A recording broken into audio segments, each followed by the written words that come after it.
This is Beach Talk Radio. Good morning, Mr. and Mrs. America, and all ships at sea. This is your captain speaking, Mean Gene. Mean Gene. The following will be a test of the ship's whistle, the sonar alarm, the cable alarm, and the atomic attack alarm. And a good morning, everybody, and welcome to Beach Talk Radio, episode number 165, coming to you live from Pete's Time Out. And we are on Fort Myers Beach, the beautiful Fort Myers Beach. And this is my beautiful wife, Kim Ryan. She's 72 years old today, so happy birthday to her. She looks fabulous, doesn't she? I'm telling you what, you are really on it today. And I have to say, I'm not a fan of new the shirts, school bus colored love the new shirt. shirts. By the way, video of the show is always available on the Facebook and the YouTube, and we're also on Twitter and Instagram, although we never use either one of them, so I don't even know why I promote them. BeachTalkRadioNews.com is where you can subscribe to our newsletter, and that comes out every Tuesday and Friday. And, of course, thank you to all of our great sponsors, our supporting businesses, Island Oils, LLC, Fort Myers Tiki Tours, Nervous Nellies, Mangaritas. And we want to wish a happy birthday to Jacinta over at Mangaritas. Today is her birthday. Happy birthday, Jacinta. All righty. Sun Palace Vacation, State Insurance USA, La Ola Restaurant, Tuckaway Cafe, Blue Ribbon Events, Beach Pottery, Sunset Beach Tropical Grill, and Shuckers, and of course our longest running sponsor and the one person who made the big mistake in believing in us from the beginning, John Lalo here at Pete's Time Out. So the other thing we want to say is a big hello to our friend Pete Mersch, who's watching from Thunder Bay. That's in Canada, dear, in case you didn't know that. Please. And we heard he had some bad news that it was going to be winter for 6 more months. And we wish him the best in the winter weather out there in Thunder Bay, Ontario. Ooh. Is it like Thunder Bay is like a city in the I don't know. You Ontario, are claiming to be the I don't know how the geography Canadian wizard things here. work. Ontario is it's cold. a city in the state of... I think they're provinces. Yeah, provinces. Okay, they're from Canada over there. And so good luck to Pete with what's going on with him. Yeah. We also have a turtle discussion and lighting discussion coming up at the bottom of the hour. Yeah. And you want to stay tuned for the end of the show. We're going to give you an update on what's going on with us inside and outside, and also had an incident at the grocery store yesterday that I didn't tell you about. Okay. That we're going to save to the end of the show. It was very scary. The grocery store. Well, and I just want to remind everybody that today... Can you pick up the energy level a little bit? You're kind of bringing me down, lady. You're bringing me down. Today is Lovers Key State Park. Their new Discovery Center is opening today. That's right, today. And so we wish them well with that. We got some emails about their docent training, which I think has already occurred. Now, do you know what a docent is? It's kind of between a Cocker Spaniel and a poodle, right? No. I have no idea what a docent is. Docent is a museum guide. It's a person who guides people through museums. So they were looking for docents to train down there. I think why that's can't they just call it a guide? No, why it's does a it have very to be a special docent? name. Is that a Canadian word? No, it's a why formal does it have word. to be so complicated? You just can't. You're call not it going to guide? qualify for one because you have to memorize lots of information. And that would not be good for you. How about we get on with the show? Because people don't want to hear about us or hear us talk and ramble on. You always cut me off, and I only have one or two things to say. Sometimes you ramble on a little bit much, dear. And I will say, though, the weather, folks, today, weather, we are really lucking out this late in May to have this amazing weather. So come on down. Did you want to say anything about the garbage before we brought our first guest on? We'll do that at the end. At the end of the show. Because you brought the garbage with you. I didn't think you needed to bring the garbage with you into Pete's Time Out. You're going to show. It's like show and tell later. All right. Ladies and gentlemen, our first guest comes all the way from the island of Marco, which is way, way out there. Nick Campo. Is it to the south or the north? How about a big hand from our live studio audience for Nick Campo, who is the owner of the Beach Theater, and he's come all the way out from Marco. Thank you so much for making that drive. Thank you for having me. For coming to the show. And how long have you lived in Marco Island? I've been there about 37 years now. Nice, very nice. And we were talking a little bit in the green room about the incident that you had out there with the police chief and the fire chief and the COVID thing. So, you know, in every little small town, what would it be like without drama? You need some kind of drama. Yes. So you just want to, you know, it's just stupidity sometimes, yeah. You know. For those, I think it was innocent stupidity, but it was yeah. nonetheless stupidity. And for those that don't know, I think I may be getting it wrong a little bit, but you'll get the point. The vaccine was coming out, and either one of the chiefs got in the queue earlier than the residents or something like that, and the other one knew, and it's like getting to the front of the line when, you know, the old people that are dying probably should have got ahead of them. Exactly. Yeah. Even though the gentleman that the husband of the fire chief, police chief, was of age to get the vaccine, he was a senior. Yeah. It was still. Not good optics. Yeah. It was just poor judgment all the way around. So, how long have you owned the Beach Theater now? Since we opened it in 1999. 1999. Wow. Now, what do people still go to the movies after the COVID thing? And not so much. No. So It's how do you get them back in the theater? And is it? You're jumping way ahead. I am. Yeah. Well, how do you start something like this? You're not really participating. Well, give me a minute. So the history of the building and all of that. Tell us a little bit about that. It's quite an interesting history, actually. We opened Marco in 1993. Oh, there's a theater in Marco too. Theater in Marco in Marco Movies. We opened that in 1993, and at the time there was no such thing as a first-run food theater. It was actually written in the contracts that you couldn't serve food or alcohol in the theaters. And we're talking about, you know, a contract with Disney that's this thick, and you go through every page and sign it. And so, first of all, we opened up as a first print theater, which means that this was back when we had 35 millimeter film before the digital, which is just an amazing transition. Mm-hmm. But you would have, let's say Hollywood 20 would open up Star Wars on 20 screens. Well, that was 20 prints of 35 millimeter film. And after they sucked up the entire audience in 2 weeks, they would let go of half of those films, and then it was first print. And we were a first print theater at Marco Island. Wow. After about 6 months, my booking agent, Annette Ashers, who lives in Atlanta, said, you know, I think because we're in our own town there, we might be able to be a first run theater. And I'm like, well, let's try it. That'd be great. And so our first movie we booked was the Flintstones with Paramount, because they would allow food and alcohol, because we were just serving beer and wine at the time, in the theaters. And so we opened with the Flintstones, and we had lines out the door, and we're like, okay, this is the way to go. We should be a first run theater. However, there was this little thing about a contract where you couldn't serve food or alcohol in the theater because it would diminish the ambiance and the projection of this beautiful masterpiece that Zemeckis has put up on screen. Wow. So anyways, to make a long story short, we were doing things differently than most sub-run theaters, which were called dollar houses, and they would serve wings and stuff like that. We were serving really good food.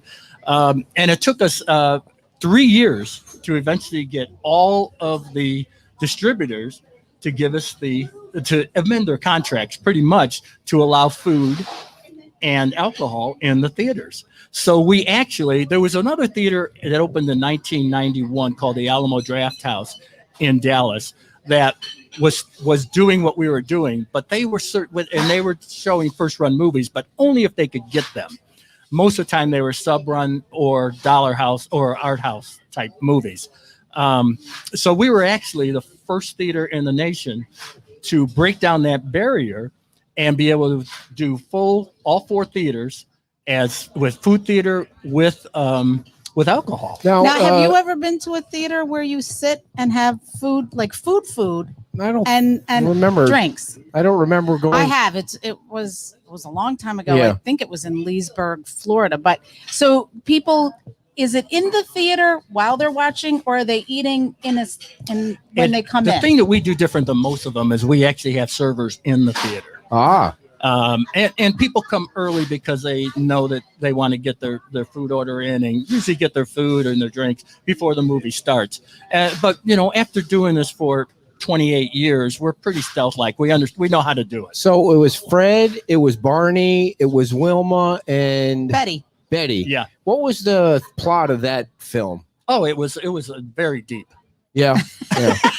What kind was it with the guy from Roseanne? Was he Fred Flintstone? Yeah. So what was the car? Because I do remember they the car. it was all CGI. Well, I don't know if it's CGI 28 But years when they ago, had the car in the cartoon, they used to hang the big dog bone on the car, right? So when they did the regular movie, what did they hang on the car? I think it was A big dog brontosaurus bone. ribs, actually. Oh, okay. Yeah. Get your facts straight. Sorry. So were we talking about just the Marco one, or did we get on? Anyways, we opened Marco in 1993, and then we obviously had some success with that, and so we looked around the area here and decided to open one in Fort Myers Beach. We opened that in 99. Now, did you build that building? We built that building. Yes. Okay. By the way, you mentioned Star Wars earlier. Do you know that we also have a Princess Leia on this island too? Oh, yeah. Yeah. I'll tell you about it later. Okay. You're too cryptic sometimes. I It's think not some funny. people know that watch the right. lighting meeting know what I mean. All right. Go ahead, sir. I'm So- sorry. So that's pretty much the history of the theater. It is interesting that we were the first run food theater in the United States. How cool is it to have the only theater on the island, though? I mean, you're like you monopolize everybody that wants to watch the film, right? We do. Yeah. It's a great responsibility that I have to make sure I bring in really excellent movies for our Fort Myers Beach crowd. Which is really difficult so right now. Is it really? So Well, because people they're can- very let me fickle. ask Is that this. what you mean? No, the state of the industry is just I know shambles. it's. I mean, what movies are out there right now? I wouldn't even just know. look at the Oscars. It was nothing but a bunch of made-for-TV movies that were up for Best Picture and. Oh, is that what it everything else. was? So it's really difficult right now because we're in a catch-22. We need to get people vaccinated. We need to get Hollywood to release movies. We need to get people to understand that it's safe to come into movie theaters. We're only selling half the seats, so we're social distancing like mad. Yeah. I mean, you can look here.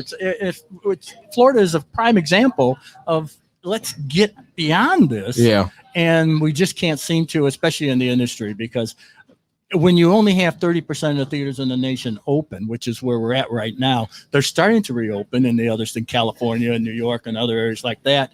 But until we get a majority of the theaters open, Hollywood can't put out a major blockbuster because they're not going to get the money back from it. They put $500 million into a film and get $100 million back. That's not good. Gonna go. Do you think that's not that- good So business. you're open now. We've been open since Christmas, the day before Christmas. And then, so what kind of movies are you playing if there's not a lot of stuff we're out playing there? everything they put out. We're all Okay. first run movies. And I'm playing them. It's just they're not the best movies. Now this weekend we did. Can you we had- replay an older one? Yeah, like but some of the nobody comes to popular- see them. No? We tried Yeah, that. I mean, already. because you can see it Really? on. You can probably find it on yeah. any free Yeah. channel now. Yeah, it's Got it. difficult.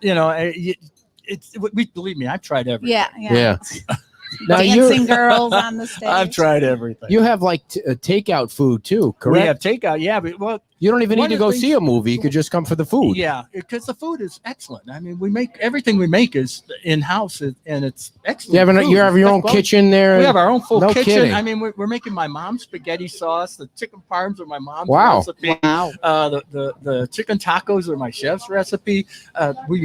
Our hamburgers are 100% Angus hand-formed beef. It's not like It's not just popcorn our and fries- juju our beans. fries are Deep fresh-made fried. fries with potatoes. Wow. We actually cut the potatoes. I don't remember ever going to a theater where you could get your mom's chicken parm. No, I went to that one Eden theater, and the food was. I mean, it was more interesting to me. That was a national chain, though, wasn't it? No, it was like one of those some- AMC things. No, where no. It was some older one, but it was like Chef Boyardee. Well, yeah, And this- and that's exactly it. you know. The difference between most of these theaters and our theater is that I'm a restaurateur. I'm not a movie theater guy. So I come from the restaurant side of the industry. So that was my main purpose because I have no control over the Hollywood. Were you allowed? Did Zero. you stay open during when? I know there was a small period of time here on the beach where it closed, but when everybody else opened, did you open for the food? What For we like did, the takeout? we stayed open until they said we need to close. So we shut down the theater. And at that point, we tried to take out stuff, and it wasn't very well received simply because it was difficult to get the word out that we were doing it. We were actually cooking outside, and we got shut down by the health department because we didn't have a license to cook outside. I didn't know that, and I thought we did. So anyways, we moved everything back inside, and we tried so many different things, but in the food thing, the takeout stuff is actually pretty good because we make our own dough for our pizzas. We make our own sauce for our pizzas, and we sell a lot of pizzas takeout. There isn't another pizza place down on the south end of the island. How many screens do you have? We have 4 screens. 4 screens, and so so how many people can you typically before all of this? We only see 268 people total, which is on one screen for a huge like Hollywood. How many? Theater. 262 people total of all 4 theaters. Our biggest theater is 90 seats. And what's playing? Like, what movies are out there now? Well, right now we're playing Profile, which is about a girl who was kind of sucked into Al Qaeda. Really? A reporter. It's a very strong movie. Is it a true story? I think it is a true story. And then the other one is Wish You Were Dead, which is the absolute worst name for this movie. It's Angelina Jolie in it. Oh, does people wish she was dead? Is that what it is that she's a firefighter in a forest fire, and she comes across a little boy who is running from she witnessed a murder, and the 2 guys that murdered did the murder, saw him, and they're chasing him, and she protects them. And they're all running through a fire. Wow. Who comes up with that writing? And exactly. And the movie probably isn't that bad. It just started yesterday, and I haven't gotten any reviews from my customers on it yet. But just the name is just the worst name you could possibly come up with. And then we have Wrath of Man with Jason Statham, who never heard of it. Yeah. Who? Jason who? Jason Statham. He's the guy he's the new Rambo. Oh, and I thought it was The Rock was the new Rambo. Well, Rocket's getting more mainstream. Oh, he is? Really do those anymore. Okay. Have you seen Rambo lately? He's getting saggy and old. Yeah, we all are. Yeah. I guess after a while, you can't turn back the clock of time, right? No. So how many movies are out there right now? Well, we're getting 1 or 2 movies like next week we have Cruella and Quiet Place 2, which was a huge movie when it came out. Cruella is about the 1001 Dalmatians. Cruella DeVille. The answer to your question, Tanya, is yes. It is where the FMB International Film Festival is held. And exactly, yes. We've been Nick, doing that fill for us in on that, what that is. Well, we've done, I can't remember how many years. Janine, if she was she's watching. I'm sure she'll, Janine, tell us how many years we've done this, because I forgot. But one of the things, we did a film festival on Marco Island that became a little too big. And when Janine approached me, when she tells me how many years it was about this, we were like, okay, yeah, let's do it. Why not? And it's just a fun event. We bring it. Janine handles the entire thing. And Janine's our manager at Beach Theater now, which I'm really excited about. But she was working for the town at the time, and they were looking to do some events through the town. And we started the film festival. And she brings in people from all over the country, stars and also the directors and movies and whatnot. This year has been a little more difficult. We were supposed to have it in the spring. We pushed it off to the fall simply because of COVID-related issues. Hopefully it might be a building year. I just remembered this will be your 15th year. For some reason, I just recalled that it's your 15th year coming up, and it's going to be in September. So people should plan for that. 15 years of that. That's pretty cool. So it's nice to have Janine on the team too, because she's loaded with ideas. Oh, and she's fantastic. Yeah. I mean, the fact that I was able to get her to manage the theater, which she absolutely loves. It's one of her favorite places in the world. So it was a perfect marriage for us. And she's just great. She's doing a great job. What is the one movie that you were showing at the theater here on the beach where you looked in the room and it was like, this is a bomb? This movie, nobody wants to see it. Oh, geez. One? Well, give us a list of the worst movies. I was like, is that the name of the movie? That would hurt your business because they were so bad. I'm trying to think. There were a number of, not so much the movie, but more or less the premise or the rating. Hard R's don't do very well. Give me a PG-13 romantic comedy. I love the romantic And movies. it's a winner. more passion. Chick flicks are all about me. Yeah. You know, I mean, an art could be okay if it's a good drama, but you know, when you start talking about the stupid Violence. innuendo movies that have Right. been coming out with the R's and the over-the-top violent Yeah. movies, which unfortunately we have right now a bunch of R's, which I hate, but that's all they're putting out because they're just emptying the shelves. Mhm. That's the problem. You know, if I can, it's really more or less the premise of the movie and the rating. You know of what the movie. first movie I ever went to was with my parents? Saturday Night Fever. It's a good movie. Yeah, You went with your parents? I did. And Yeah. actually, the first time we went, the lines were so Weird. long, we left because, and I was kind of hiding in the back seat. My dad was dressed up in the silk shirt, and it was like, oh crap, I'm gonna have to get out of the car with The my. first movie I went to, like with my friends, was Grease. Yeah, Grease was with a your blockbuster. boyfriend, you mean? Yeah. It Did was you a guys- blockbuster. Were you guys singing the song to each other Yeah, afterward? yeah, You gotta yeah. get up, yeah. So, what is one of the most popular movies, like line out the door kind of movies? Oh, there's a number of them. You know, going back as far as I can remember, our biggest movie, one of the biggest movies I ever had was Mrs. Doubtfire with Robin Oh, that's Williams. a No way. great one. Yeah, Really? yeah, it was huge. No kidding. That was a perfect movie for this crowd. Okay, You know, I mean, we've got a complete different crowd than even Fort Myers. yeah. Do you pass on some movies Oh yeah, based on that? Okay. I won't do horror films. They just don't play, and I don't like them. Yeah. Yeah. You know, I own the Well, as theater, long so as- I can make that Yeah, decision. that's very nice.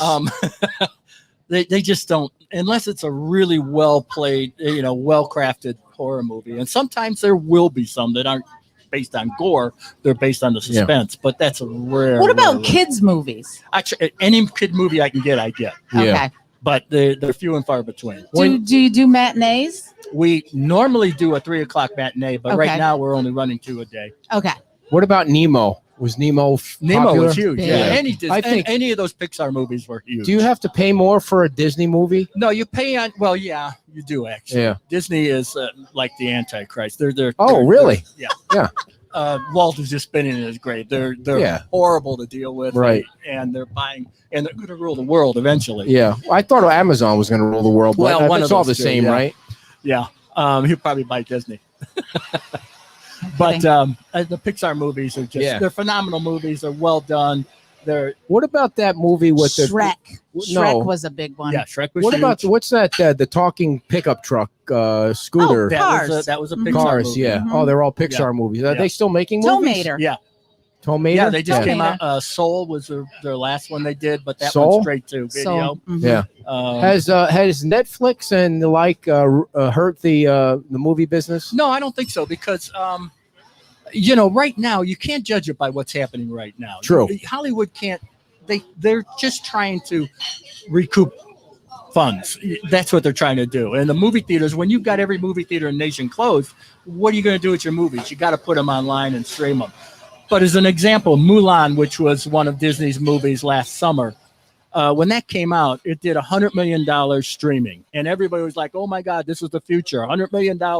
Well, had Mulan come into a active and vibrant movie theater atmosphere, it would have done $500 million and then gone to streaming and done $100 million.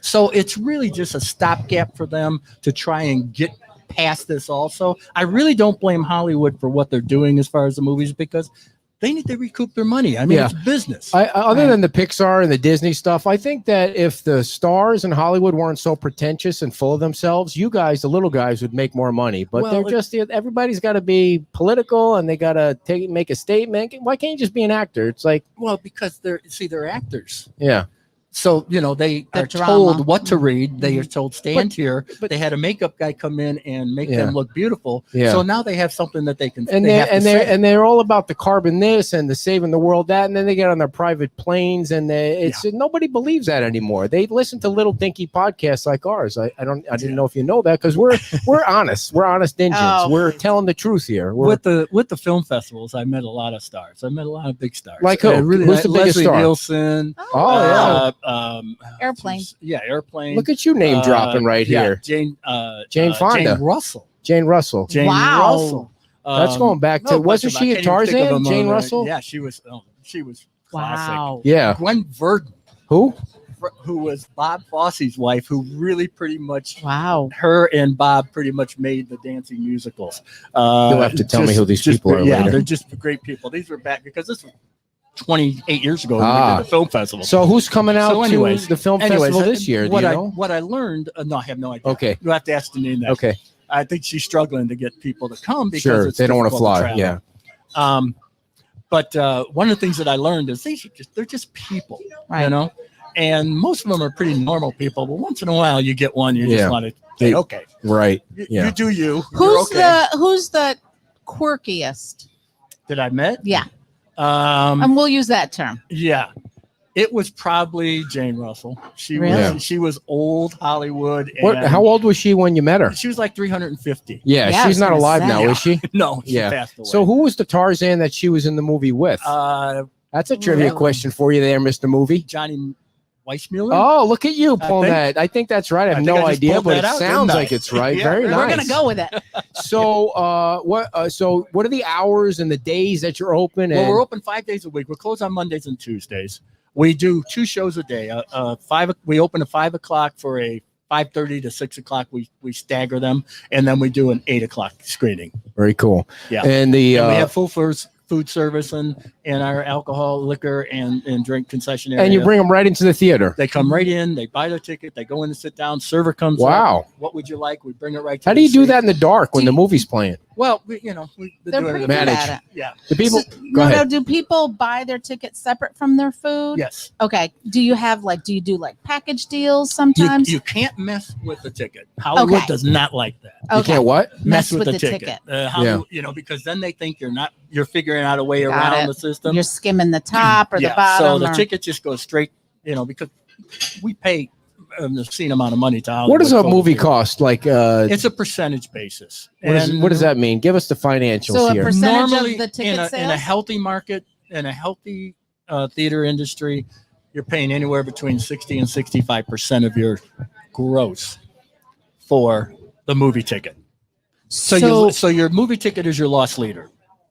Wow. That brings the people into the theater, and that's That's you why have the to- popcorn is. and that's it because Yes. you're Wow. you have to cover the cost. So how do of they know? two businesses. How do they know how many? How do they know how many tickets you sell? How do Well, you? today it's all electronic. Okay, so you put can't it through even the fudge thing, and numbers. yeah, Yeah. and that's how they know how much. Yeah. When they When you- say the national sales of Yes. the movies, that's how they figure it out from the every theaters. night, my point of sale system automatically sends out the box office reports to all the distributors so that they know. Can you imagine back in the day in the little Oneana theater, the guy would stand there in the suit and take your ticket and rip it in half, and Yep. then they'd come in the middle of the movie with the flashlight. Where's your ticket? To make sure nobody had snuck in. As not me, but many people did do. So, any plans to open a new theater somewhere else? Or are you good? No, with two? after we opened Beach Theater, I'm too old. I'm not up for it anymore. It seems like a lot of work, and It in the is, face of what happened, Yeah. oof. The industry's in trouble, and it's obscenely expensive now to open up a movie theater. We're talking anywhere between 1.5 and $3 million a screen to open a movie theater Wow. today. When was the last time you played the Rocky Horror Picture Show? We actually played that at Beach Theater. We tried a midnight screening of that. Kind of not the It did crowd. nothing. Yeah, yeah. We even did it with a radio remote. Which Ah. station One did you of the- have I there? can't remember which station. It was the Rock station. Okay, The K Rock Fort Myers- maybe. Yeah, that would probably. fit with them, or And, maybe the this 99X when it was was still around. Yeah. When we first opened. So you know the crowd on Fort Myers Beach. What's the kind of movie you think would attract them? Well, The stuffiness Fort Myers that Beach you're is believe talking it or about. not, enjoys really quality, almost art type wow. movies. We do, we'll bring in anything that's a high quality movie. I will jump on it to bring it forward. And Marco also. It's the same crowd. It's the same Same clientele. Sometimes during spring break time, we'll try and get some of the movies that are geared a little more towards Mhm. the kids because we got a lot of them on the island, obviously. But year round, for the most part, it's a good quality drama or just a nice light light film. Now, can you bring in foreign I can bring in films? anything. Okay. There, But he's that got doesn't mean it's connections. going to do business. He knows Tarzan. Well, I just was thinking if they were more artistic, like if you could bring them in. The problem is a lot of those are subtitled. And people don't like that. We just don't like that. You know, that's tough. Did you ever have an issue on your backyard TV where you think you're getting ready to watch a movie and then the movie doesn't fit on the full screen? That happens. Like, it doesn't make any sense. Like, with all the technology now, that the movie can't communicate with the TV so that it's actually the full screen. I mean, well, it and actually can. It's formats. the clicker doesn't There's two work. formats in the film industry. There's Yeah. scope and flat. CinemaScope, remember old CinemaScope? Yeah. That was the wide, and that's what you're seeing on your TV. Yeah. The wide CinemaScope movie, and it's spread out across the TV, but the TV is wider than it is, it's higher than it is wider. But do you know how annoying it is when you spend all the money on the big TV and then you're buying the Netflix and then you look at the screen and there's black on the top and black on the bottom? It's totally distracting. Yeah. To you. And That's she why, doesn't. see, we don't have that at the theater, so you should just come to the If theater. that happened at the theater, I'd be freaking out. Like, I could see the black at the top. What's going on here? Why is the movie so small? So at the end of the Flintstones, how did that movie wind up? What was Actually, the it ending? Tragic. Betty passed away. She did. Oh, Wow. Who was Betty in the Flintstones? That's I a have trivia no question idea. for you. That was Yeah. way back. Yeah. Wasn't it Rosie O'Donnell? Was it You Rosie nailed it. Yes, it O'Donnell? was wow, Rosie look at you, O'Donnell. dear. Yeah. How do you remember I stuff don't like even that? go really. Was I it didn't now? even Who was see the she? movie. Was she Betty or Wilma? She was Betty. And so who was Wilma? And who was Barney Rubble? Who was Barney Rubble in the Flintstones movie? That's it. Remember. I'm sure Lee Melsick would know that. He knows everything There back you in go. the day. Whoever so. it was, Wilma had to have red hair. Well, so- Nick, did we miss anything about the theater that you want to make sure that where's people it get? located? It's located on Estero I Boulevard. know, You're right halfway on down the island. 25 Estero. It's like right in the perfect spot. It's in the middle. How like much right is in a the movie middle. ticket these days? Movie ticket is still because Hollywood pretty much Determines it's a it. funny story because all of a sudden I won't get a movie Mhm. that I normally would get. I'm trying to book a movie and they say no, we've got the market covered pretty well, Aw. so we're not going to play in Fort Myers Beach, and that's Hollywood ease for raise your prices, you're not charging enough. Really? Oh. Well, that doesn't make any sense that they have the market covered because nobody leaves this beach for Yeah, it's anything. just- They expect everything to be Exactly. here Well, that's what except he's for saying. McDonald's. It's not really. Yeah. It's just them telling me that I need to raise the price. So, anyways, a movie ticket is $13.50 Okay. not bad. for adults, $11 for children, Right. seniors. You know, everybody And else. and how do they deliver the movie to you? Is it Now it comes on a hard drive. Before Oh, it it was does. actually 35 millimeter film that we had to. they splice still mail it together, to you though? but it comes by FedEx. They comes can't in on a deliver it- hard drive. We put it into the Huh. into our server. They can't deliver it ingest somehow like a download on the Well, cloud or In typical Hollywood fashion, they're fighting over who is going to make the money off of the satellite downloads, okay, and that's been going on for about 5 years now. got it. Then Got someone it. would hack into the Sure, system, sure, get all the sure. movies, and it's. Is there a any big chance mess. we can get advanced screenings of the like Howard Stern gets all the It's- advanced screenings of the movies, like to what- review them? How it works now digitally is you get the hard drive with the movie on it, you ingest it into your system, a server, and then you send it out to all the projectors.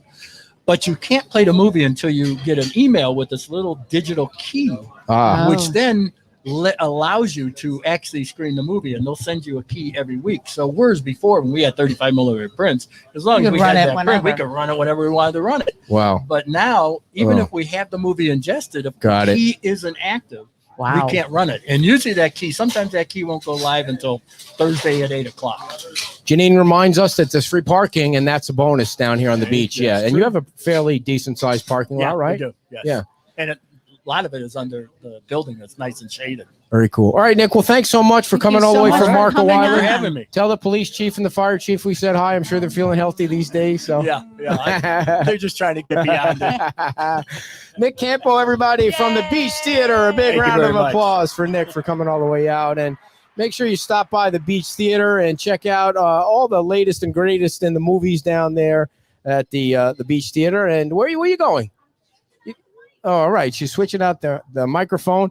And we have two great guests coming up. But, we got to read a few ads. And thank everybody. And remember to stay tuned after the show or later on in the show, not after the show, so we can tell you about some of the things that are coming up on the beach. Like today, Lover's Key opens up. After all of this all of this fundraising and all of the construction. Today is the big day down at the Lovers Key State Park, and we want you guys to stop by there if you can. But right now, it's time. Oops. What? Go ahead. Am I on? Yeah, take it away. All right, everybody, you know what I'm here to talk about. It's Fort Myers Tiki Tours, located behind Parrot Key and Caribbean Grill across the bridge. You can reach them at 239-887-0042. They provide amazing boat tours on this such cute little tiki boat. Accommodates up to 6 people. You bring the food and you bring what you want to drink, and they will bring the cooler, the ice, and the captain to keep you safe. The tours are all about 90 minutes long. They go up and down the bay here. You can go out for a family event. You could go out for a birthday. You could go out to propose. You could go out for a team building thing. Father's Day, Mother's Day, which just passed, by the way. Family fun, sightseeing, any kind of occasion, they will accommodate. Again, you can reach them at 239-887-0042 or on the web at FortMyersTikiTours.com. So give them a call, check them out, make your reservations, tip them well. They have amazing. We went out on Father's Day, so much fun. Had a great time, saw lots of dolphins. We didn't see any manatees, but we did see some dolphins. We picked up some garbage actually while we were out there, which we're going to talk about later. So go on out and see them. He is still in the bathroom, folks. Still in the bathroom. Sorry, Terry. So we will give him a minute. I know he's going to talk about beach pottery, which he loves beach pottery. I'm going to have to get him a beach pottery for Father's Day. So I'm sure that they can hook me up on something that we can put in at our house. They are located on the way down to the beach on San Carlos. They have thousands of pots in the front and in the back. They also have furniture that you can purchase, lots of other things. So please stop by Beach Pottery as well. Thank you so much. I had to do yours as well. I did part of Beach Pottery. All right, well, we'll read the whole thing a little bit after. How long does it take you to go to the bathroom? Sorry, I don't think you need to announce to everybody that I needed to use the restroom, okay? It's a family atmosphere here, so we're going to invite Steve over and pull our other guest up, and come on down. Steve Johnson is a member. You make it sound like it's the Price of Right here. Price is Right is what it's called, but Steve Johnson is a member of the Marine Resources Task Force, and we're going to also pull up Emily, and there's Emily, and we're going to say hi to Emily. And I do need to make a switch here so you guys can chat, and I'm going to switch this so we can all hear Emily in the speaker. You guys can say hello, Steve. It's also very technical. Yeah. It's a lot of work for him. I provide no technical support here, so I can take no credit, nor do I want any of the complaints when it goes wrong. All right. Emily, how are you? Hi, good morning. I'm doing well. Thank you. Thank you for having me. All right. Can you guys hear Emily okay? Yes. All right. Emily is the lighting project coordinator for the Sea Turtle Conservancy. Yeah, so I'm the lighting project specialist. I do have somebody that's above me. But yes, I work for the Sea Turtle Conservancy, and I'm a part of our lighting team. So we work with properties around the state on beachfront lighting issues. Great. And so for a little bit of history here, last week was the second stakeholders meeting for the Estero Boulevard Lighting Committee. I think it's a committee, right, Steve? It's Stakeholders Committee. Stakeholders Committee. Yeah. And so we're kind of in the middle of the town is looking into getting new lights on Estero Boulevard because it's so dark, and they've hired a consultant that they will pay up to $185,000 to come up with a plan to present to the town council eventually. This week, the consultants will go before your committee, the Marine Resources Task Force, and Correct. the Public Safety Committee on Tuesday. Correct. To make the presentation. So it's very dark on Estero Boulevard. And to me, I think the goal, correct me if I'm wrong, Steve or Emily, the goal is to come up with lighting that's safe for people and safe for the turtles. Correct. Yeah, a correct lighting plan for a coastal community. So Emily, can you kind of give us your background on the kind of work that you've done in the area of trying to come up with the proper lighting to keep people safe, to prevent glare from people crashing, and for the turtles not getting disoriented and going the wrong way? Absolutely. So as you mentioned, I work for the Sea Turtle Conservancy. So we do projects around Florida as well as the Caribbean. And we have a lot of different projects that are all based in research, education, and advocacy. And the one that I work on is our lighting project. So we've been doing retrofits around the state for the past 11 years or so.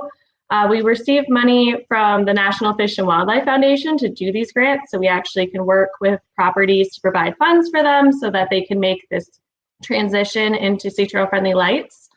And we really started up in the Panhandle region originally because these funds were a result of the Deepwater Horizon oil spill litigation efforts. And we've recently moved down to Southwest Florida in the past couple of years. So currently we work all the way from Clearwater Beach down through Marco Island. So of course that includes all of you wonderful people there in Fort Myers Beach. And have you in the past, is there a situation that you've worked on that's similar to Fort Myers Beach that has redone their lighting? As far as streetlights, you mean? Yes. Yes. Okay. So mostly our organization, when we have kind of boots on the ground, we work with a lot of private, either single family homes, condominiums, or resorts. However, we do offer guidance and expertise along with, of course, the Florida Fish and Wildlife Conservation Commission, which is very heavily involved in these kind of county and city issues. So we personally don't usually get the chance to retrofit streetlights just because of the city and county stuff that goes on with that. However, we do kind of work closely with those people, even though we're not necessarily providing funds for it. So for example, one of those areas that we work is up in Pinellas County, and they're working on a project. They've retrofitted sections of Clearwater Beach to have sea turtle friendly streetlights. And there's a big initiative to kind of continue those lights all the way down Gulf Boulevard throughout the different municipalities in that area as well. And then in addition, Fort Lauderdale is also working on changing their streetlights out too, because previously, in that area of the state, it's 2/3 of the year is sea turtle nesting season. And so they used to turn the streetlights off, but now they're making that transition to using amber lights instead. Well, we're turning them off here, from what I heard at the meeting this week. Some of them, actually, not Okay. as many as were indicated in your article. Okay. Actually. Yeah. So, well, I got that information from the Yep. consultant. So thank you for correcting verbatim, me. Yep. So, Emily, what is the correct light for the town of Fort Myers Beach to install? So for your area, because you're beachfront, we would of course recommend using a light that meets all 3 rules of sea turtle friendly lighting. So the first of that rule is to keep the fixture low, which means to use low mounting heights as much as possible to meet your standards. Now, of course, I understand that these are street lights and they do need to be taller than what we would use on a building or in a parking lot or something of that nature. So that's the first rule. The second is to use shielded fixtures. So that means to actually shield the source of light so that it's not causing those issues like you're talking about as far as glare. It's not visible from the beach, and it's really creating a shield over it. So it's directing the light to where it's needed for its intended task. And then the last rule is to keep it long, which refers to the wavelength of light. So that is what gives sea turtle friendly lights that kind of characteristic amber, orange, or red color. It's only those sections of the visible light spectrum. So just using those longer wavelength lights because they are minimally disruptive to sea turtles. So how high or low do the poles need to be, and how far apart do the poles need to be in order for it to be safe for the turtles and safe for the humans? So that all depends on the photometric plans that need to be done. So when you have a plan done, you can look at the mounting heights, you can look at the intensity of the fixtures, you can look at the distance between them, and you can conduct these plans. We do it all the time for parking garages and parking lots and pools and egress points to make sure that we're meeting the proper building codes and to make sure we're meeting the proper lighting recommendations. So you can do that for the street as well to kind of see what the light distribution is going to be even before you select your fixtures. So really you would need to run one of those plans so that you can see exactly what you're getting and make sure that it's enough light for your area. And it also, of course, doesn't come at the cost of sea turtles. All right. Yeah, Emily, I have a quick question for you. For the project up in Clearwater, was there any involvement of the FDOT wildlife area of concern, geographic, partitions for following the Green Book standards? Was that applied at all in that situation? I'm not 100% sure, to be honest. I know that Duke Energy in that section is what's changing over these lights. I know that they're very aware of what FDOT's new standards are. And when this project started initially, the streets that I was referring to in Clearwater Beach, those first ones, those ones were installed, I believe, prior to the new recommendations that came out with the wildlife certified fixtures through FDOT. But they are continuing, as I said, to try to make that change along Gulf Boulevard down the beach itself. And so now that these new standards are in place, I'm sure that they're working very closely with them. But if you have, specific questions, I can always direct you to somebody at Duke Energy if you would want, you can contact me after, and they might have a little bit more information on that as well. So, Emily, it seems to me from reading some of the emails from FWC they recommend something, or it seems like there's a law. Is there a law that FWC put in place that says you're only allowed to use this type of light in order to keep the turtles safe? Is that the same way that you understand it? They pretty much tell you what you can use. So they make recommendations and things that you should use, yes. So FWC, along with the FDEP, they established a model lighting ordinance for the state. So it states what sort of practices should be done that are the best available, technology, and what's best for turtles. And that's available. It was just recently updated in December of 2020. But at the end of the day, that is a guideline, that model ordinance. It's really up to the local government to then adopt and enforce that ordinance. And so in Fort Myers Beach, your ordinance has already been updated to reflect that new model ordinance. So it is law by that standard, that you have these certain things you're supposed to follow, and, in your area as far as lighting is concerned. Yeah, because there's the ordinance that is on the beach was adapted from that ordinance. It's based correct? on the newest model ordinance, correct? And right now, the lights on the beach don't meet their own ordinance. Is that correct? That is absolutely correct, yeah. There's a transition period, it takes maybe a little bit. There's a question about as Kim had just alluded to, the sort of how the law is applied. And I'm unsure of it. Also, I'm not a legal expert, but it is, like you said, a guideline. And the question is the FWC doesn't necessarily have the ability to enforce it. Is that correct? It's the U.S. Fish. It's a federal law that's actually broken in the case of maybe take. Can you maybe discuss that a little bit about how, if you knowingly install something that could potentially hurt a hatchling or a turtle, how that sort of that club hits you over the head? So sea turtles are, endangered and threatened depending on the species. And so it is at the federal level, as you're mentioning, through the U.S. Fish and Wildlife Service, that they have, protection under the Endangered Species Act. So then Florida is given kind of a further layer of protection where the state is to enforce that federal law of the Endangered Species Act and make sure that their turtles it's referred to as take, as you're saying, so they're not, intentionally harmed, taken off the beach, hunted, or, any sort of take of that nature.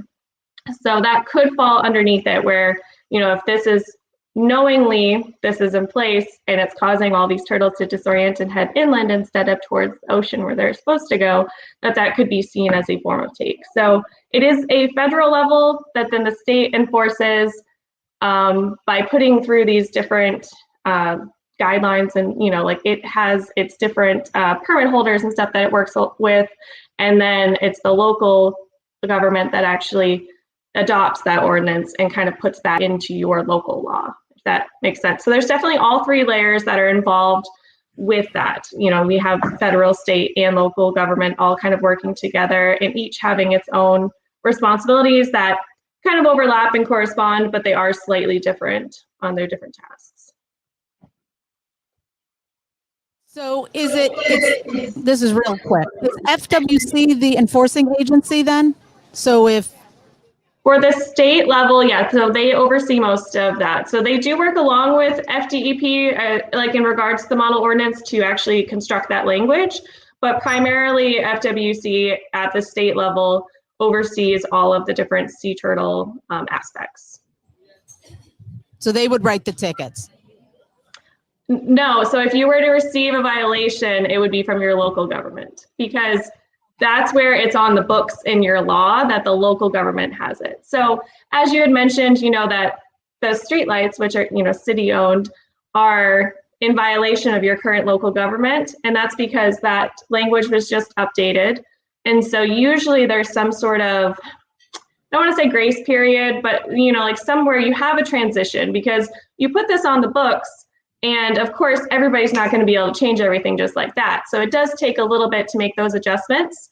And having the city have this ordinance, theoretically, they would be one of the first to make those changes. If they lead by example type thing, like you change your lights because you're expecting the private sector to also change their lights. So, but being city, being county, that sort of thing, we have to go through certain steps, as you were mentioning, the different stages of this kind of process as the meetings that have, because you do have to have it open to public opinion because it is a city-based thing. So it does take time to do that. Okay. Well, Emily, we want to thank you for coming on. And if you were here, you'd get breakfast for 50% off. So maybe you'll need to take a trip down here at some point. I will. I'm bummed that I missed that. Well, you have a great weekend and thanks for coming on. Of course. Thank you so much for having me. I really do appreciate it. And I just want to say if anybody has further questions, they can be sure to reach out to me. And I can be reached at Emily, EMILY, at conserveturtles.org. And we'll make sure that we put that information on our site too. So thanks a lot for coming on, Emily. We really appreciate it. Thank you. Have a great rest of your day. We want to make sure we keep Steve here now. Steve, what was your conclusion, or what did you think of the meeting, the second meeting? It was 2 hours long. If you haven't seen the meeting yet, you can go to the Town of Fort Myers YouTube page and you can watch it there. And they did a presentation at the beginning, then took questions and answers afterward. What was your conclusion, your thoughts on that? Well, they changed after I watched it a second time, actually going back and replaying the meeting. I have concerns that the town lighting, the consultant is not looking at our locale in their recommendations. That the stakeholder meeting was based on they presented design criteria that they thought should be applied to the project. The problem being is that this design criteria is not for our coastal community. It seemed like it was a design criteria that they would have rolled out to any municipality anywhere in the country. So it was not targeted toward our community, which is what we had asked. I mean, to the town's credit, they had done a wonderful job writing up request for proposal. The bid proposal was well written as to what our needs were. And I did not see that they addressed those as we needed them to. Okay, so let's just back up for a second. You're saying that the RFP was written the right way, but we're at a stage now in the second stakeholder meeting that you don't believe they're following the RFP.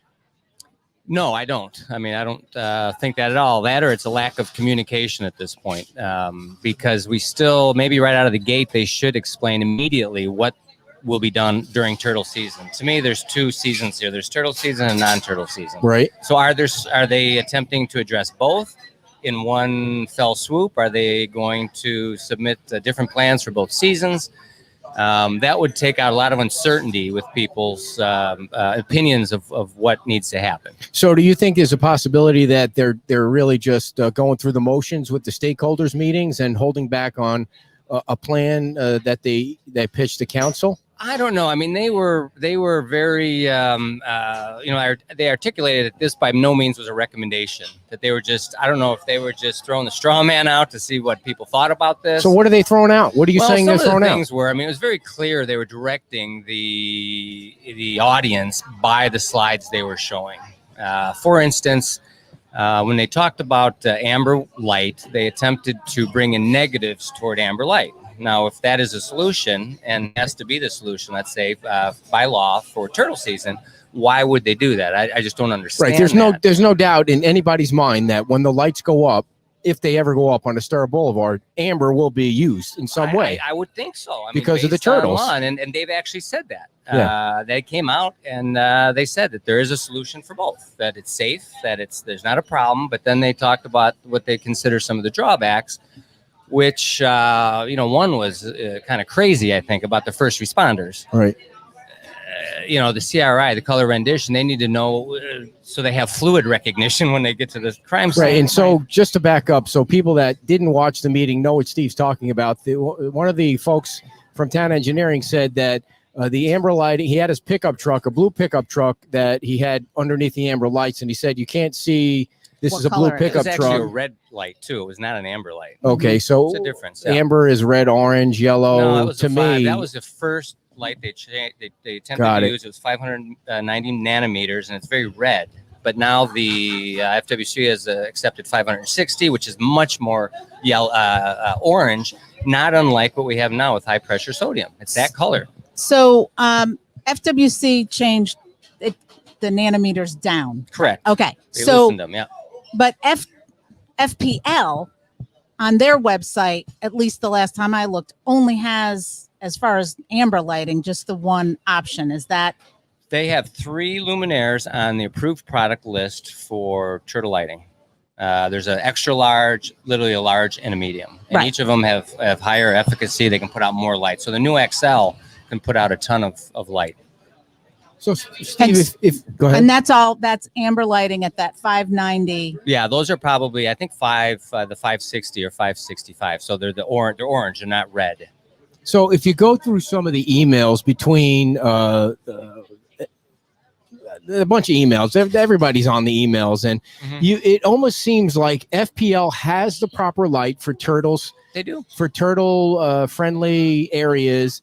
And it also includes a grant or a tariff where the town wouldn't even have to pay for the majority. I don't know what a tariff covers. I don't know if it's 50% or whatever. It's not 100% that whoever buys the lights would have to pay.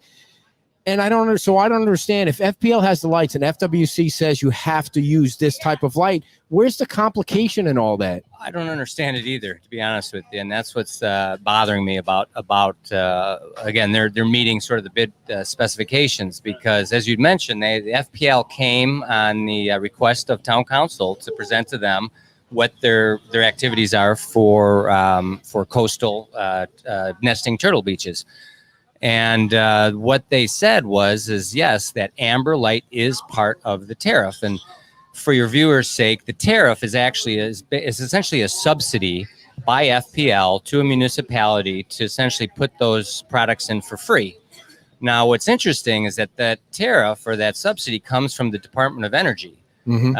So the Department of Energy itself is trying to push municipalities to convert and to retrofit as many high pressure sodium lights to LEDs as they possibly can under the guise of energy savings, which in fact it does provide energy savings, but it's such a rush to do it that there's a ton of other concerns that people aren't taking into effect. Okay. It's a new thing. White light is actually still a very new thing. Everybody grew up under the street lights that were low pressure sodium, high pressure sodium. That's what everybody understands.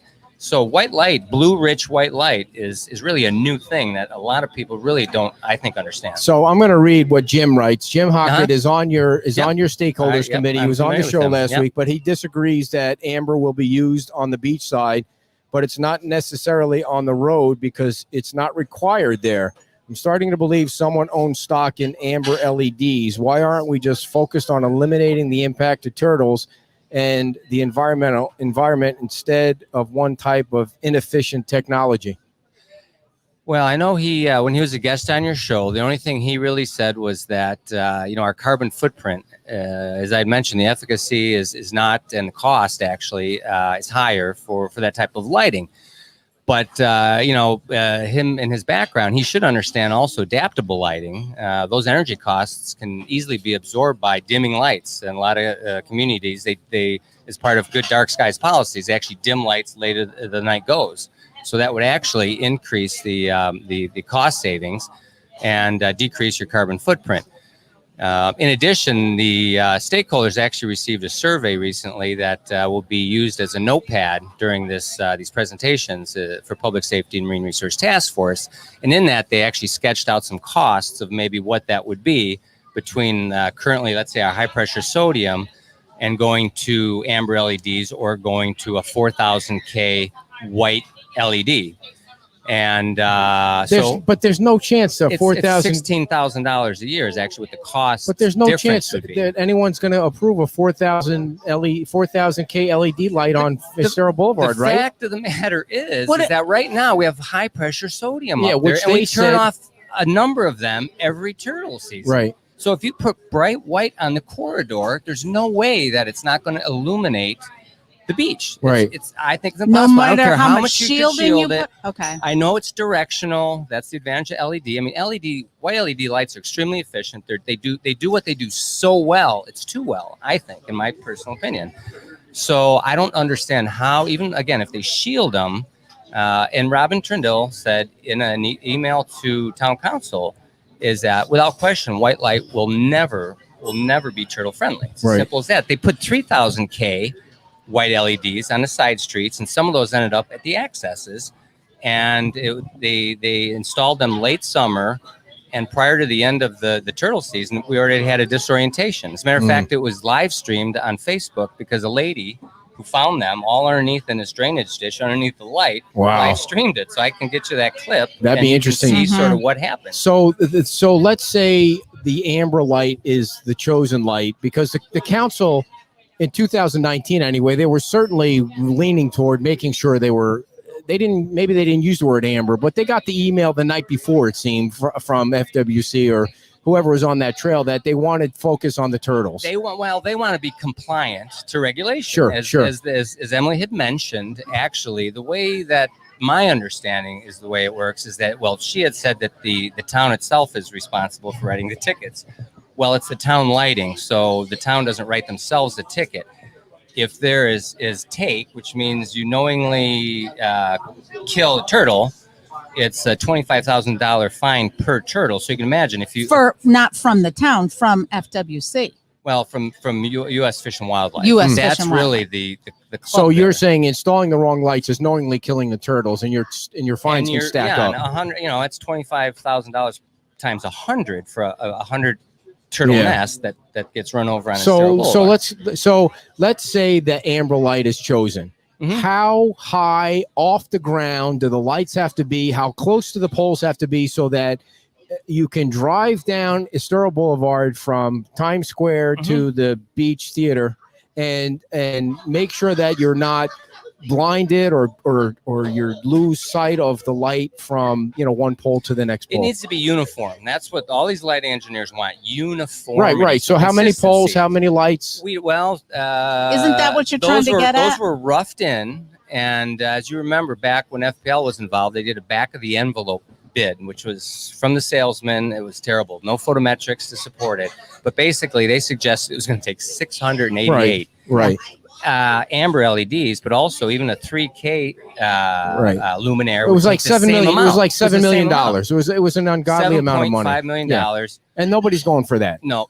But you know what? Just to maybe move the conversation a little bit, it's not. It affects more than turtles.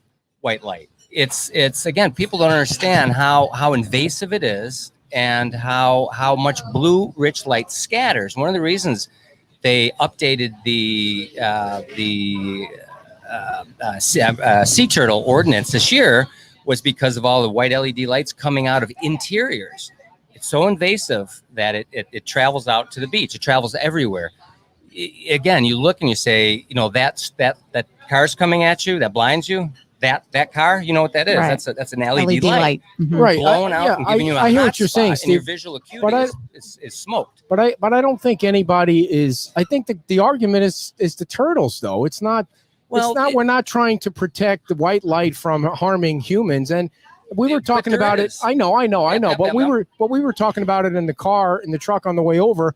How many accidents really happen because of a light on a street was malfunctioning, or so? It's such a minor thing. I think when we're really talking about the turtles and what is the right light for the turtles. Well, here's an example. So the town of Flagstaff, Arizona, has had a narrow band amber LED, as well as I think low pressure sodium for 38 years in their city. Mm-hmm. It's a dark sky city. You can see the Milky Way. There's only 20% of locales in the world that you can even still see the Milky Way.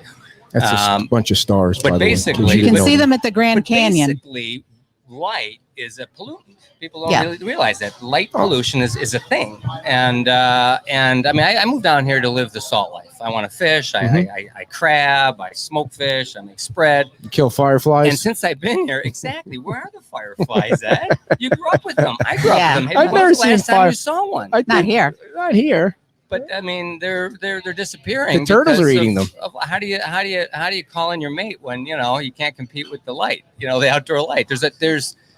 There's this nocturnal light dark rhythm that the entire world's been on for ages, and in my opinion, we don't need to light the evening as if it's the day, because that blue rich white light is the light of the sun. So in the middle of the day, it's 6,000 Kelvin, whatever it is, 9,000 Kelvin. It's white light. Do we need that during the night? And does anybody know what the answer is to how many? Lights. The type of light, how many lights, how far along the poles need to be so that it's continuous light during turtle season. That's the photometric. That's why we have to have an engineer. You have to have a lighting engineer to produce that engineering photometric study. Now you've had the two, not you, but there's been two that have been done. One has been done. One so far. photometric. So Correct. Was that done by the previous people? David Green, correct, from the MPO study. So the town lighting people have not done a photometric study. No, photometric studies need to be done, especially let's say with amber light. They have to be done specifically for each luminaire. So unlike white light, where you can actually plug and play different manufacturers, you have to do an individual photometric study depending on how the specifications of the luminaires you're using to light the area that you want illuminated. Did the town hire the right consultant?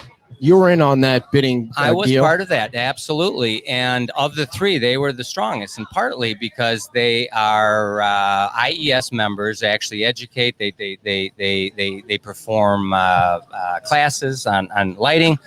But what I'm finding, I think, is like a surgeon, every answer is surgery. With lighting engineers, every answer is light. Well, the biggest, brightest light you can put out there, and I think that's not right. So, I guess the RFP, as you were saying, was well written. Mm-hmm. Was it clear, or can it be made more clear? We just want information on the amber lights, because you already have information on the white lights from the other study. Is that correct? Absolutely right. So can it not just be stated to them, hey, don't waste your time on this. We need the information on the amber lights. I'm hoping that feedback comes back from this next round here on Tuesday and Wednesday. I think that would be a great time to communicate that back to them. But I think also privately, people are already communicating back to them that maybe they're starting to miss the mark, or they need to dig a little deeper for more creative solutions. So last week's meeting went over 2 hours long. And don't they understand, the consultants understand, they don't need to give any information about turtles? Like, everybody on the beach knows about the turtles. They went into like 2 segments about the turtles, and that's I thought, even if I know about the turtles and I'm a dummy, that you don't really need to pitch the people about the turtles. They know what disorientation is. And the other thing was, it just seemed like somebody on the call was really demeaning the consultant. I mean, really. Well, the making point them was, seem like they were idiots. Targeted. It was just this broad presentation, I think, on these different concepts. And they're showing us data from 2001 before, glare data from 2001 before LEDs. White LEDs haven't been around for street lighting purposes since 2006. So any of those types of reports don't really take into account blue rich white light. So do you think I just want to get back to one thing what you said before I forget it. Well, you said looking at creative solutions. Mm-hmm. Okay. So how many, I don't really know. It seems like there's a limited number of solutions, because there's these lights that FPL has, Mm-hmm. and those are FPL poles. Correct. So it seems like that's really the only solution other than go with a completely private system. Well, even the private system still has to. These people just have to design that, and they're using the same toolbox to design that with.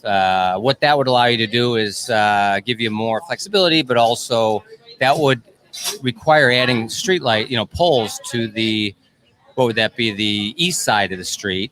And we already have all those hardened FPLs, concrete poles on the side. I mean, it's going to look like you're going down a picket, between two picket fences. Why not just put lights in the cement?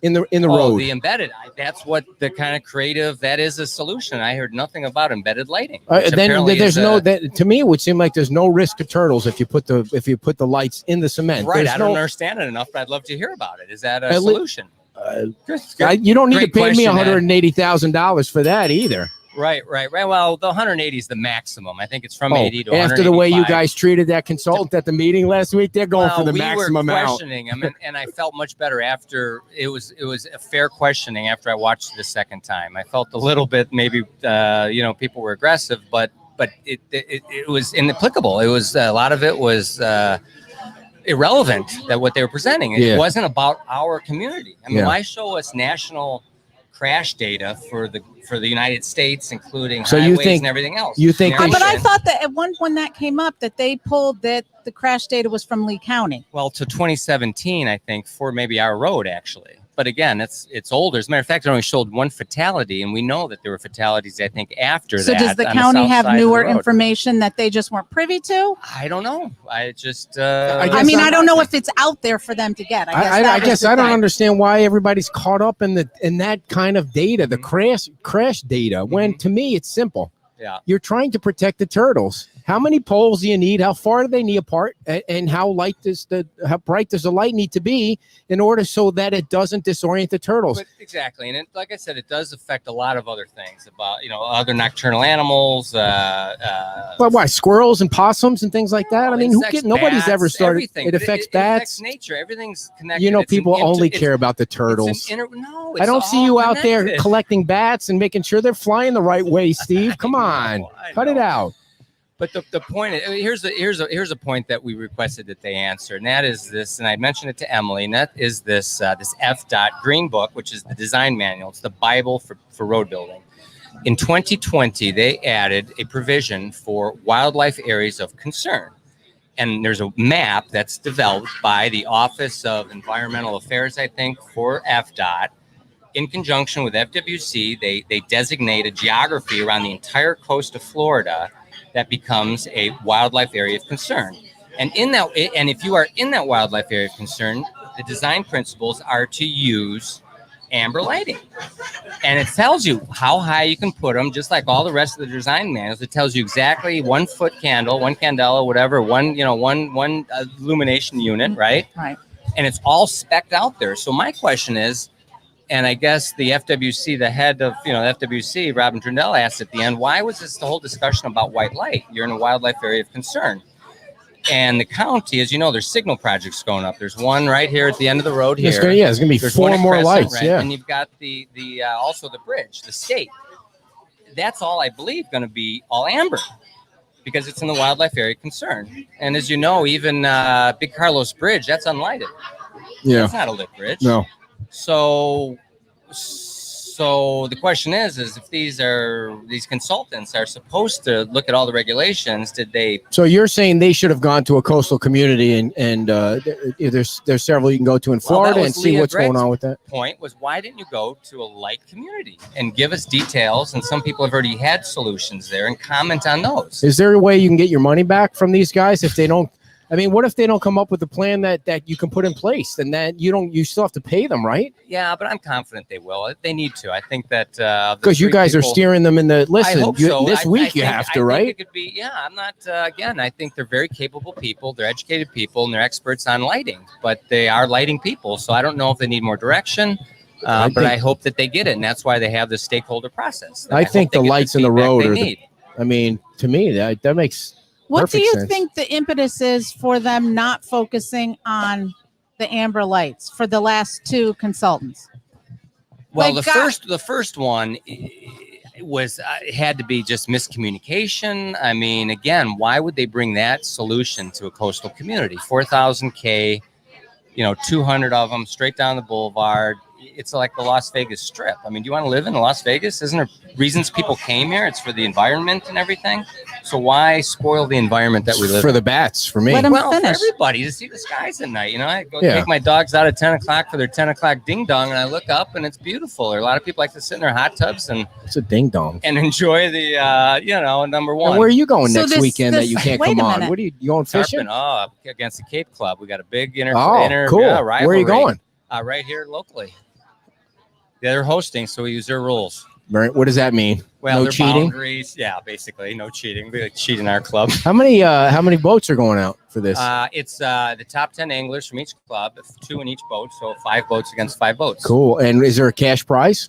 No cash prize, just bragging rights. Just for drinking money and Yeah. and so what's the biggest tarpon you think you might pull? Somebody might pull in during a 120. There's always 200 pounders out no there. that are kidding. sitting around And they're here. all you have to throw them all back in, right? Oh yeah, Oh, yeah. Give them a little kiss if you can get them to the side of Nice, the boat. And nice. Release them. How long will it take you to reel in a 200-pounder? Depends on the tackle you're using, Yeah. and whether you chase it or you're anchored and those kinds of things. What are Kind of like the lights. It depends on what you're using. What are the chances I can catch a tarpon with my bobber and hook and 0 and worms? If I Probably went out not with you guys? worms, but if you take your bobber and your hook and you put a little threadfin herring on there, Yeah. pinfish, then you've got a heck of a chance. Yeah, very cool. Yeah. Yeah. And what is that? The first pole I had didn't even have a reel on it. It was one of those wood things that you cane pole. Yeah, cane Oh, pole. sure, Yeah, yeah. that was in the old days. Yeah. Have you ever been to the Beach Theater? I have. I love the place. Yeah. What do you think of the food down there? Huge Because fan. The first time we had it, and we've had it a number of times, pleasantly surprised. yeah, because the pleasantly- theater you're thinking greasy, buttery popcorn and Yeah, I mean, juju I was beans. in because they serve beer, so that was Right. great. Yeah. But then I found out, wow, you can eat too. Right. And Yeah. it's a neat little experience. Yeah. Big fan. Huge it's, fan. it's a cool place, and he's a super nice guy that we had Yes, on yep. to talk about that. So I think we're all. Oh, your lovely wife is coming on next week, and she'll be able to give us kind of a review of the 2 meetings because the consultant is going to have to right the ship this coming week. Because John Goggins not going to put up with any crap on Tuesday. John's No. a great guy. Yeah. He's a straight shooter, Yeah. and he's going to want answers. Actually, I don't think he's in town, so he might be calling in. So the consultants are coming back this week to present. well, to- I still am unsure whether it's going to be in person or another Zoom call, to be honest with you. Please, So- Well, you're paying them $185,000. You think you can get one of them to make Well, sure they that their have microphone? pricing for remote I know, support but you and- can't figure out that you're okay. You know you're going to be on Zoom. Can you make Huh? sure your microphone works Oh, or that? sure. Hello, you're muted, Bob. You're muted. Unmute your microphone, Bob. Stop. I mean, come on, $185,000. Go buy a freaking computer that works. So are they going to be doing the Ed. same presentation? No, 'Cause it it does- appears that they'll show a video, and I'm not sure it's the same video they showed us because part of that video, it's a 6-minute video, and part of that was an introduction of the slideshow they were going to do. So I'm Mhm. not sure the slides are part of it, but apparently it's a 6-minute video. There won't be a presentation, I believe was what the email said. And there's this 8-page survey, however, that's to be used by the participants to sort of record their notes and these, I think, these design criteria that they're going to walk through.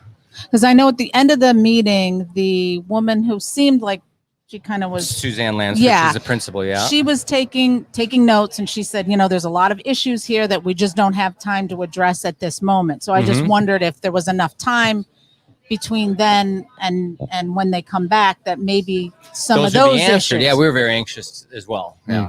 Okay. I don't know what the time limit was. I mean, it's a Zoom call. You have all the time in the world, right? Unless Well, people I just think start when you falling off. establish a time limit, I think they were just trying to end the call because they had enough questions from you They guys. were ready to go, exactly. They were ready if to you go. want to be honest about I it. think everybody needed a cocktail at What do that you- point. What are you doing today? What's going on? What's on I'm there? heading over to the Nautical Expo, the Jim Griffith's Nautical Mile Expo that he's running at the Civic Center. What does that Nice. mean? Is that like a boat show? Yeah, it's going to have a mermaid with a 300-pound latex tail. So if you haven't seen that, that's You're what going I'm to take telling some you. pictures of There's that a and put it up beauty on your show, Instagram? There's a flea market. He's Wow. in his hype. He said it's probably going to break the 2-day show record for the Civic Center. Yeah, So- I think people are looking to get out for whatever they can. So Absolutely, that's right. Do you know how the Flintstones movie ended? Do you remember what the ending was for that? What happened? I think it had something to do with running over Dino, but the Okay. dog. But I wasn't Yeah. sure. But Do you know who played Barney in the Flintstones? Did you Google it while you were Jeez, waiting? No, but it ran through my mind. I Yeah. think Goodman did Yeah. Fred. Yes. He Was couldn't it- play was Fred it now the because guy that did Honey, I Shrunk the Kids? Was that the guy? that could have been it. What is his could have name? been. What He was his just name? mugged in New York. That's Beat right. up, The guy poor with the giant Yeah, I love that guy. glasses. Yeah, very good. Very I can't good, think of his Steve. name. I Yeah. think I can't be sure. Steve Johnson, everybody. A big hand from our artificial audience because I shut off the sound because I think people are getting sick of it. Well, Steve, sometime Kim is going on her trip to the Grand Canyon, and maybe we'd like to have you fill in because you're a funny dude, man. You Okay. are funny. Yeah, So I like that. I think And I will levity say is you the can secret. see all the stars in the Grand Canyon, and Yeah. it is shocking the difference and how you can get used to. Right. It, Right. it really it slaps you right in the face. Yeah, I'm not even an astronomy guy. I just know it's natural. I'm one of the guys that find relaxation. I find art. I find religion in nature. Yeah, it's just, me too. It just comes to me. It just Yeah. it talks to me. So let's keep it as let's conserve what we have. And Yeah. we've got brevetoxin. We've got cyanobacteria attacking Oh, us. here you go with the I've big been words here- I've again. been here 10 years, and it's definitely degraded in 10 years, and that's only a decade. It's So, just, Is we there have to stop it at some point. is there something you can do about the trash on the beach? Because Oh, there's really yes. no reason that people should leave their trash.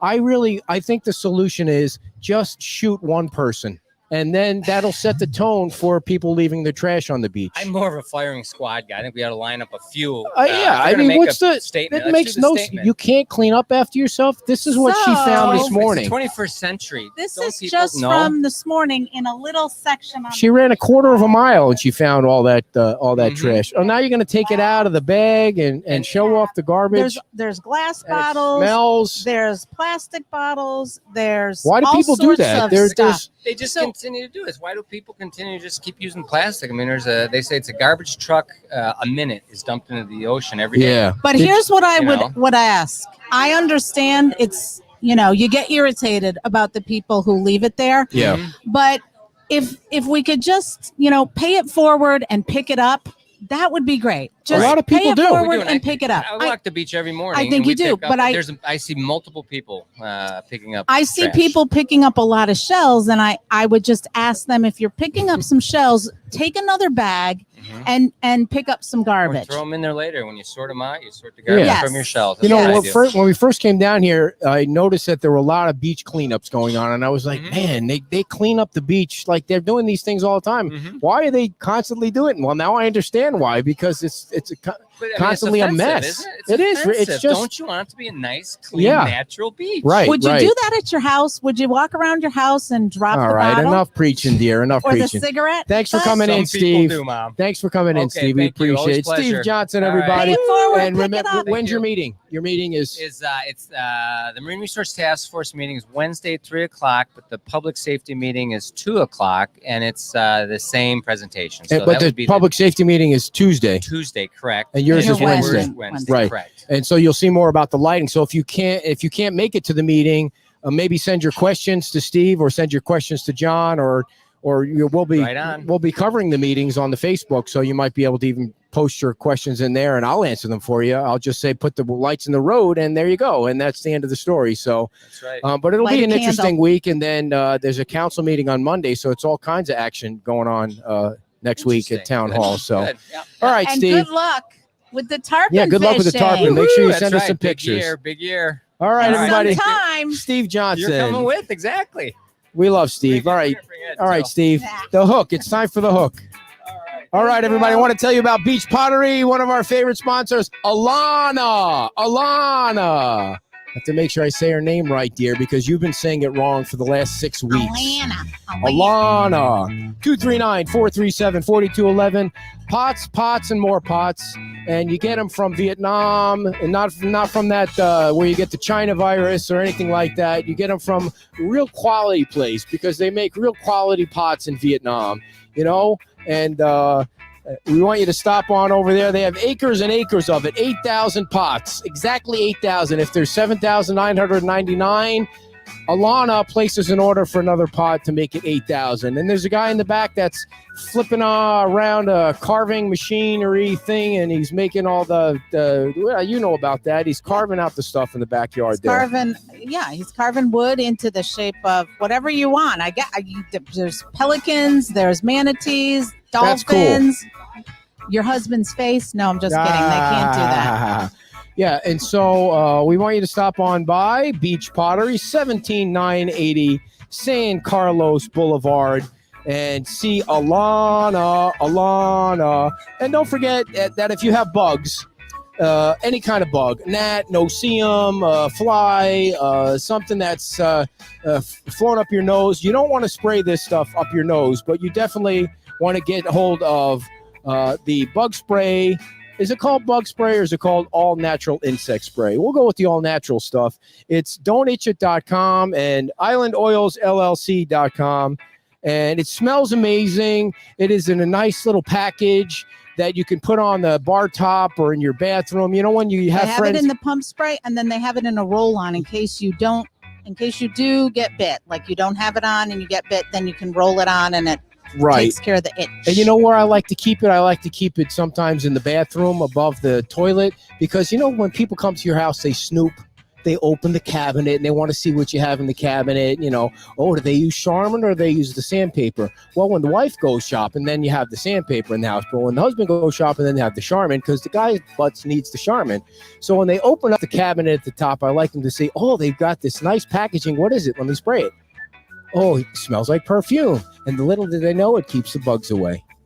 And you can order it right now at Island Oils LLC or don'titchit.com and get yourself some fresh bug spray. Are you done? Yeah. All right, folks. Now, wait, we're not done yet. I need to tell you the story about the Publix. You were going on and on about the questions about the lights, and we got nothing resolved about the lights. I don't get it. I don't understand why it's this complicated, and I'm not even an engineer. You watch those meetings, and your eyes glaze over because they're talking about lumens and kelvins and this high and that high and bug red light and yellow light, and the poor turtles are disoriented and they're flying out this way. Well, listen, I think it is a very lighting is a very complicated process in getting it right. But I do think here on the beach, there are limited options. So to focus on what they can do, which is protect people and protect turtles, seems to be focused on the amber lights. So that would seem to really narrow it down. Jim's saying, why is everybody married to the amber lights? He's making it seem like that amber light is not the only solution. And I thought that I felt like what he was saying is that that's really the only solution because there's no way this is what I'm taking from Steve's conversation and partly from Emily is that there's no way to shield the white light enough to shield the white light enough to make it okay for the turtles. That there's not going to be bleed out or light trespass. We don't want light trespassing anywhere. So let's say you come to the conclusion that they've decided on amber lights. How many poles do you need? How many lights do you need? How many driveways are on Estero Boulevard so that you can get enough poles in? If there are too many driveways, and then you have the construction for Margaritaville going on, that's going to take several years. So there's so many different things going on there. But if you've decided that the amber light is the only light, do you know how many poles and how far apart they need to be? Does anybody? I think why doesn't somebody know that? Good idea about the. I think if they look at it, they'll be able to figure it out. And look at what? The road? No. They went up and down the road 100 miles. If they focus on the amber lights, they'll tell you how many poles additionally you might need. But the other thing is putting the lights in the road. Why not? It saves the turtles. And it's better They just did the road, though. Now you're going to...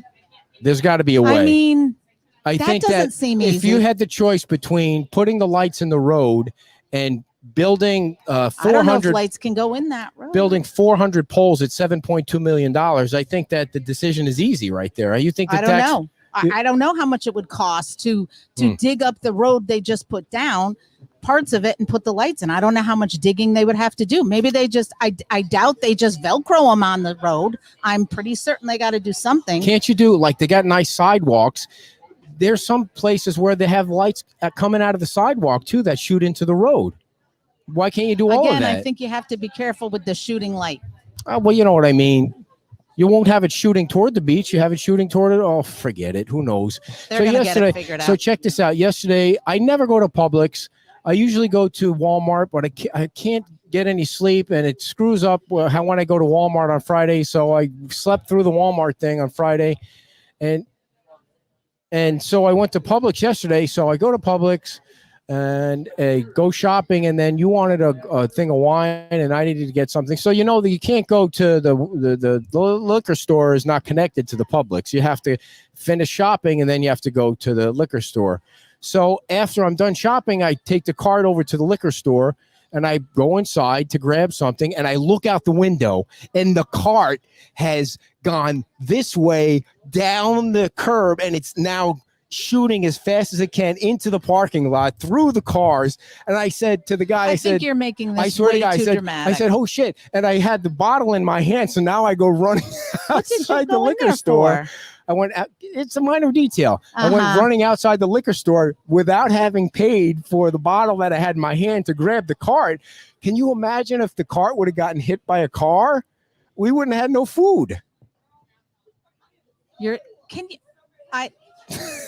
That's a true story. I didn't make that up correctly. I thought I did. Turn the wheels. What I did was I parked it sideways. The thing it turned somehow. It still had some juice in it, and it turned, and it was, and luckily there was one of the driveways that didn't have to go over the curb. It just lollygagged right head into my truck. So, what's your funny story for the week? Amazing. Yes, thank you for that. All right, everybody. Next Saturday, a big ceremony going on at the library. They're going to be erecting a memorial for the veterans, and so we're going to have some folks on from the Estero Island Garden Club, which is part of that, and then some veterans, and then we're going to try and get somebody down there to broadcast the ceremony, which starts at 10 o'clock. So if you're not doing anything next weekend, Jesus, Christmas people, you live on the beach. What the hell can you be doing on Saturday?